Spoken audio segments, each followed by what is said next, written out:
Hello, Mr. Buckwheat. Hello. Please just call me Travis, though. Good morning, Travis. Good morning. It's a pleasure to make your acquaintance. First of all, I would like to thank you for your service. I greatly appreciate everything you've done for this country. I look up to people like you. Oh, that's very flattering of you to say. It's my pleasure to serve this beautiful country, too. To start off, I would like to ask you a few questions about your stories of war, if that's okay with you. All right. So you want to hear my stories? Hello. Oh, hiya. Can I get a vanilla ice cream? Yes, sure. That'll be $2.04. All right. I'll have that out to you in 1 minute. Thank you.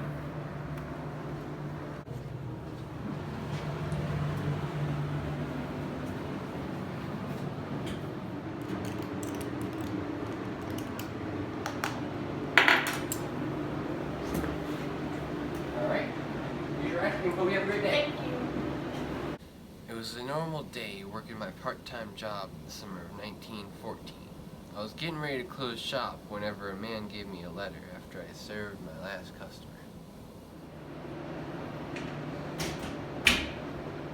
Hi, I'm looking for Travis. Hello, that's me. That's you? Yeah. Alright, I got this letter for you. Oh, thanks so much. Have a great day.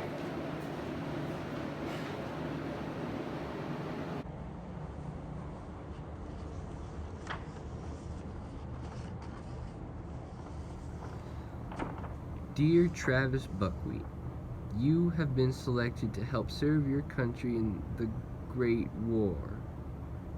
Please take a train to the Western Front within the next 3 days. Remember that you are serving your country and you will not fight nor die in vain. May God bless you and may God bless the United States of America. Wow. And how did you feel after reading that letter? I was devastated. I took the rest of that day to pack up my things and say my heartfelt goodbyes to my family. That night I also went over to a bar so I could spend some time with my friends for the last time. To my surprise, my close friend John had also been drafted into the war.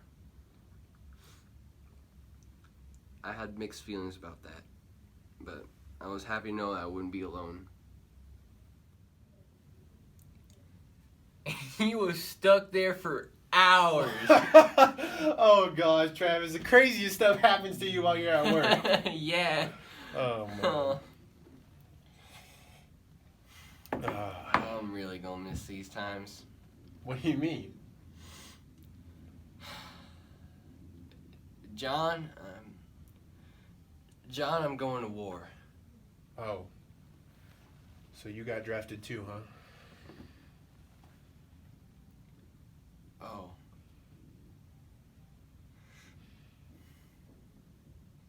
Well, you know what? At least we'll be in this together. You're right. The next couple of days I spent revisiting and sitting in all the places of my childhood, reminded of all the things that could happen. On the final day, John and I drove over to the train station. It was a long ride. Every moment of it felt cold and full of fear. Training was exactly what you would expect. Wake up early, train till your bones begin to crumble, and barely get any sleep. But that wasn't even the worst of it. When we got to the front late at night, there were already gunshots and explosions to be heard. It was terrifying. We were shown where we would be living for who knows how long.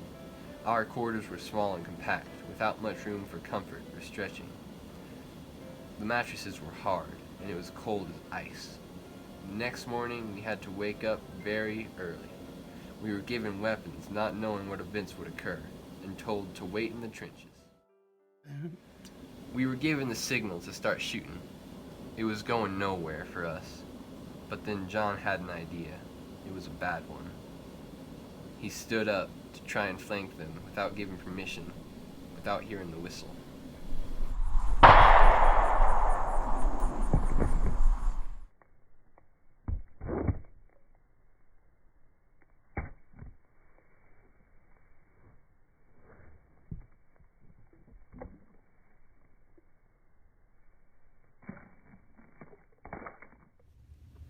The next couple of months, I began to go mad. I wasn't the same person who I was whenever I first got drafted. The battle was tough. I couldn't go anywhere because I knew I'd be shot.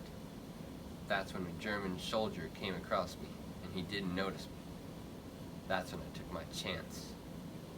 I had my arm around his neck for what felt like forever. I brought him down to the ground. I killed him. I snapped his neck. It was me and him there for so long. I went mad. I'd realized what I had done.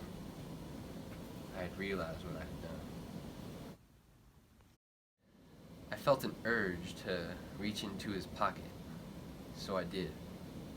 What I found was a picture of what looked like to be him, a woman, and 2 children.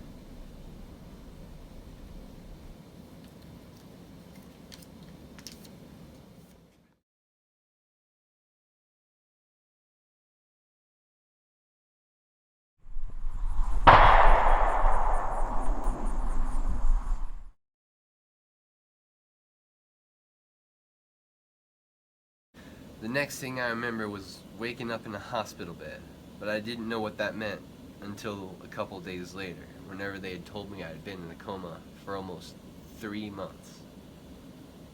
What has it been like these last few years? It's hard, knowing the barbaric brutality that occurs during war. I've never been the same, never felt the same to how I was all those years ago whenever I read that letter for the first time.